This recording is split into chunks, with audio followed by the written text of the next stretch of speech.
نہیں کرتا. ایک اماں آئی نا ایک اللہ والوں کے پاس, کہنے لگے مولانا بتا دیں میں اپنے بیٹوں کو معاف کر دوں, کوئی وظیفہ تو بتاؤ میں اپنے بچوں کو معاف کر دوں.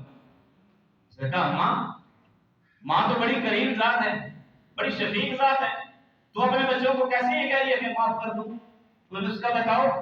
وہ کہنے لگے مولانا مجھے نسخہ بتاؤ میں اپنے بچوں کو معاف کر دوں. اماں کیا بات ہو گئی؟ بیٹا میں بیمار ہو گئی, مجھے جرثان ہو گیا, میں نے اپنے بڑے بیٹے سے کہا بیٹا میرا علاج کروا دے. اس نے کہا اماں جی کوئی ایک بار ٹیکا لگوا دے, علاج کروانے کی کیا ضرورت ہے, اب تیری عمر ہے علاج کروانے کی. میں نے دوسرے بیٹے سے کہا بیٹا علاج کروا دے, مجھے جرثان ہے. اس نے کہا اماں میں بہت مصروف ہوں, میرے پاس وقت نہیں ہے. میں نے اس بچے سے کہا جو میرے پیٹ میں تھا جب اس کے باپ کا انتقال ہوا, میں نے اس سے کہا بیٹا میرا علاج کروا دے. اس نے کہا اماں میری جیب اجازت نہیں دیتی.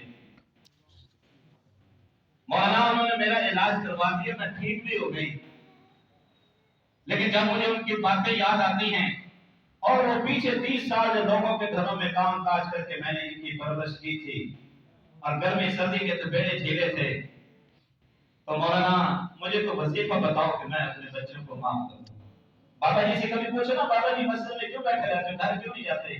وہ کہتا ہے کہ میری ضرورت نہیں ہے گھر, میں گھر جا کے کیا کروں گا. بابا جی بیمار کیوں ہو؟ کہا جی بیٹا کوئی بیماری نہیں ہے, بس بچوں کا دکھ ہے کہ اس نے مجھے بیمار کر دیا. کتنے ماں باپ ہیں جو اس وقت گھروں میں دکھی ہیں؟ ایک نسخہ بتا دوں, ایک نسخہ بتاؤں. علماء کے پاس جاتے ہو نا کہ جی دعا کرو ہمارے لیے, اللہ والوں کے پاس جاتے ہو, پیروں کے پاس جاتے ہو, مرشد کے پاس جاتے ہو ہمارے لیے دعا کر دو. مولوی صاحب کے پاس دوڑ کے آتے ہو کہ یہ بوندی ہے, مٹھائی ہے جی, گھر میں دیکھ پکائی ہے جی, یہ چاول ہے جی, یہ بچوں کو کھلا کر بچوں سے کہہ دو کہ ہمارے لیے دعا کر دیں. ارے اللہ کی قسم مولوی صاحب کی دعا سر سے اوپر جائے کوئی گارنٹی نہیں ہے, تیرے پیر کی دعا سر سے اوپر جائے کوئی گارنٹی نہیں ہے, طلبا کی دعا سر سے اوپر جائے کوئی گارنٹی نہیں ہے. پر تیری ماں جب تیرے لیے ہاتھ اٹھائے, تیرا باپ تیرے لیے ہاتھ اٹھائے, تو امام الانبیاء کی سند کے ساتھ ہے. آپ نے فرمایا کہ جب باپ اپنے بچے کے لیے ہاتھ اٹھاتا ہے تو سیدھی عرشوں پہ جاتی ہے, درمیان میں کوئی چیز حائل نہیں. سبحان اللہ. اور کوئی دعا لے تو صحیح, کبھی دکھی ہو نا تو باپ کے پینتی بیٹھ جائے گا, ماں کی پینتی بیٹھ جائے گا.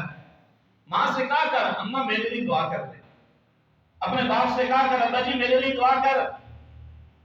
اللہ کی قسم حدیث پاک میں طبرانی کی حدیث ہے, اللہ کے نبی نے فرمایا نوجوانوں سے فرمایا نوجوانوں اپنے بڑوں کی عزت کیا کرو, جب تم بڑے ہو جاؤ گے تمہاری عزت کی جائے گی. سنتے رہتے نا مکفات عمل ہے دنیا, جیسی کرنی ویسی بھرنی, نہ مانے تو کر کے دے, کر کے دے.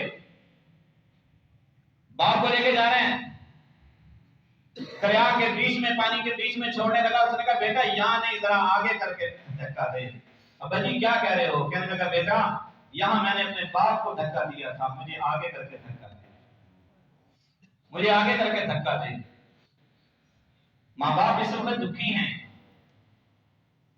ماں باپ دکھی ہیں.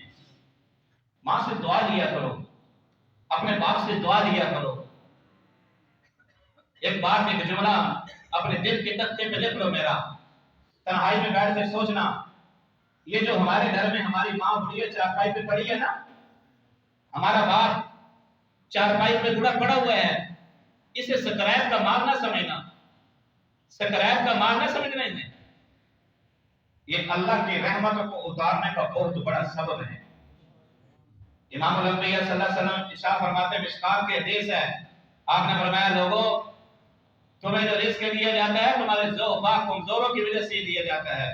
تمہارے ماں باپ ہمارے ہاتھوں کی کمائی نہیں ہے کہ جی میں نے ہاتھوں سے کمایا, یہ کر دیا وہ کر دیا. تیرے ہاتھ کی کیا کمائی ہے؟ یہ تیرے ماں باپ کی دعائیں ہیں. آج جو کچھ بھی ہے ہم اس قابل ہیں کہ ممبر پہ بیٹھے ہیں, اور آپ اس قابل ہیں کہ اتنا بڑا کاروبار سنبھالا ہوا ہے. یہ تیری ماں کی دعا ہے, تیرے باپ کی دعا ہے. پوچھ ان سے جن کے چلے گی دنیا سے. میں آپ کو اپنی آپ بیتی بتاتا ہوں. میری ماں دنیا سے 14 میں رخصت ہوئی. آج سے 4-5 ماہ پہلے ایک ایسا کام اٹکا میرا, میں اللہ کے گھر میں بیٹھ کے آپ کو میں ایسے کہنا چاہتا جھوٹ بول کر, کوئی ضرورت نہیں ہے جھوٹ بول کر آپ کو مطمئن کرنے کی. ہمیں کیا ضرورت ہے جھوٹ بول کے آپ کو مطمئن کریں.